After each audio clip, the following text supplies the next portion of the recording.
Live, local, late breaking. This is Newswatch 12 this morning. Good morning. The time is 6:30 on August 13th. Welcome to Newswatch 12 this morning. I'm Carlos Murrieta. We're taking a live look out at Grants Pass by the Tap Rock Northwest Grill. We first want to turn over to Storm Tracker 12 meteorologist Sarah Kress for a look at your Wednesday. And along the coast this morning, we are waking up with coastal clouds and areas of fog. But as you do work your way inland, clear skies starting off your morning, and temperatures still going to be on the mild to warmer side. By the time we're at 8 a.m. into the 70s into the Rogue Valley, lunchtime 80s for us. And then as we're later into the day, peak temperatures are likely to stay away from those triple digits, but we will still be making it pretty close with high temperatures into the upper 90s today into the Rogue Valley. Also, winds are going to pick up into the afternoon through this evening, and it is going to be very dry with low humidity. So we are tracking critical fire weather again. I'll show you exactly where in just a second, but here's a look at your high temperatures today. We have 99 for Medford, 98 to Grants Pass. Along the coast, depending on how quickly we do see some of those clouds pull back, temperatures could make their way close to 70, but likely going to be staying into the 60s for the day. Now, as we're over in east side, we'll see lower 90s and then 70 or 90s into Northern California. Now, like I mentioned, we do have some critical fire weather today, both into the same areas we saw on our Tuesday. So I'll go ahead and break down when we can expect these winds to pick up and about how fast we'll see them as well coming up in your next forecast.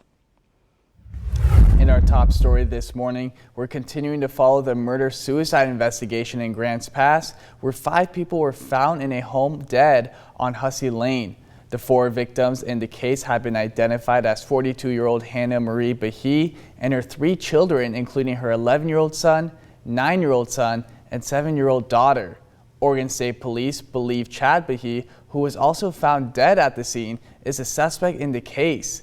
Josephine County Sheriff's Office requested that OSP leads the investigation with the assistance of the Grants Pass Police Department, and anyone with information is being asked to contact OSP, whose contact information can be found on our website.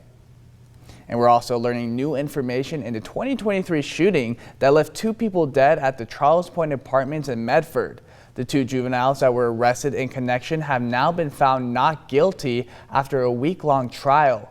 During the trial, one admitted to firing shots at a refrigerator, claiming it was to break up a fight. The judge then dismissed the charges due to limited evidence and conflicting testimonies. The other was acquitted of all charges for reasonable doubt about their involvement in committing burglary. Both have now been released from detention, and a closer look at this case can also be found on our website. And a long-term project in Ashland is $500,000 over budget in just the first phase. Now, the city is planning to host an open house for the community to bring solutions. East Main Park is a development in Ashland that plans to bring a new park to the East Village neighborhood. We spoke to Ashland Parks Director Rocky Houston to see why public comment matters. Gone back out to the public and kind of update them on the project since 2022. So it's been over 3 years. And second, we had some updates in our cost estimates that are above our current capital budget, and so we're seeking some input from the public on directions and ideas in regards to how to move forward with the project. Many Ashland residents have spoken out about their worries about the project's budget increase, saying that it comes at a poor time for Ashland. Not only the funds, but the financially unstable times we're in. The bus route that would go down there has been cut. SOU is cutting back, and this ODOT is laying off people. RBTD has also laid off people. So everybody seems to be acknowledging that we are in financially unstable times, except the city and the Parks Department. The open house will take place at Ashland Senior Center tomorrow at 5 p.m. And if you cannot attend, the city is encouraging residents to send feedback to the Parks and Rec email. Moving Moving on to the fire watch this morning, Jackson and Josephine counties have increased their fire danger level to extreme yesterday, and the Oregon Department of Forestry has alerted the community of new regulations in place to prevent a fire from starting. Newswatch 12's Oscar Rodriguez has more. Danger increases to extreme in Jackson and Josephine counties. With the increase of extreme danger, several things are prohibited to prevent a fire from starting, such as cutting, grinding, and welding of metal near dry vegetation. The cutting of dry or dead grass with tools including lawnmowers, weed eaters, and any other type of grass trimming equipment is also prohibited. That heat just cures all those fuels and makes them much more susceptible to ignition. So we all want to make sure that we're keeping Oregon green and preventing the next large wildfire. Oregon, we have over 75% of our wildfires are human caused. I know we've had a lot of lightning lately, but we are still seeing the majority of them be human caused fires. As well as open fires are prohibited, including campfires, charcoal fires, cooking fires, and many other except in approved fire rings at designated campgrounds. The Oregon Department of Forestry is urging the public to follow all fire prevention regulations.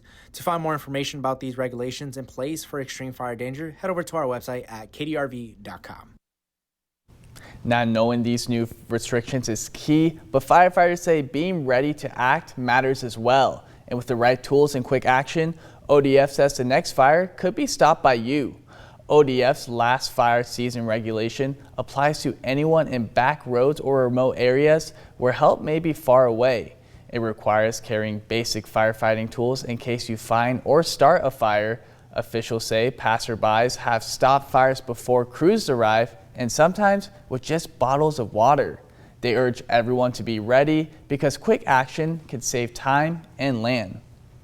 And the scenic fire is burning this morning near Foster Creek Campground in the High Cascades near Ranger District. Now, that fire is now estimated to be at 70 acres, and it was just reported at around 4:30 yesterday afternoon. Crews have worked overnight to keep it from spreading. Dry conditions, gusty winds, and high temperatures are making the work challenging, and ODOT is helping with traffic control on Highway 230. The cause of that fire is under investigation. And checking in with the V Lake fire in Lake County, that fire is holding at 107 acres this morning, and the South Central Oregon Fire Management Partnership says there's no new growth as the fire is holding in its footprint. Currently, 150 firefighters are working to suppress the fire with crews on the ground and in the air. And checking back in with the Orleans complex, local incident management took control of these fires on Saturday, and they are steadily gaining containment. The Big Cliff fire is now 33% contained at just over 950 acres, while the Butler fire is now 96% contained. Neither fire has seen significant growth, and crews are continuing to do mop-up and suppression efforts. Smoke may be visible, and drivers on Sawyer's Bar Road can expect increased traffic and are asked to remain cautious. Moving on to the traffic alert, Caltrans District 2 says that traffic is now flowing over the brand new Klamath River Bridge. Crews are currently installing new guardrails as well as tearing down the old bridge and adding a fresh layer of polyester concrete to the new deck. The $44 million project is being funded by Senate Bill 1, with construction starting back in spring of 2024. Now, this is being done to replace the old Klamath River Bridge near Horse Creek on a new highway alignment, and construction is expected to wrap up by early October. Now, checking in with gas prices around the region, a gallon of gas has risen by 1.9 cents in the last week, according to Gas Buddy. Jackson and Klamath counties are seeing prices around $4, while Curry and Josephine counties are seeing gas prices around $4.10. Gas in Lake County is at $4.18, and Siskiyou County residents are seeing $4.73 at the pump. The Oregon State average currently sits at $3.95. New this morning, the Department of Alcoholic Beverage Control is planning to award grants of up to $30,000 to local law enforcement agencies. Now, these grants will support programs aimed at reducing alcohol-related harm. The grants will be used for programs such as minor decoy and shoulder tap initiatives, as well as for holiday enforcement efforts. The funds are provided by the California Office of Traffic Safety through the National Highway Traffic Safety Administration. And Klamath Community College's Computer Technology Department has been awarded nearly $1 million in federal STEM grant from the National Science Foundation. Now, this project will help low-income computer engineering and cybersecurity students with the goal of improving completion rates. It will also contribute to the workforce in Southern Oregon with a focus on creating pathways to high demand and paying technology jobs. And looking ahead, TSA PreCheck is coming to the Rogue Valley Airport for a limited time enrollment event. From August 26th to the 29th, you can make an appointment and get registered. And with TSA PreCheck, you can get through security faster and easier, as you don't have to take off your shoes or your belt, and you don't have to take off your computer off your backpack. Now, appointment slots are limited if you're planning on getting TSA PreCheck.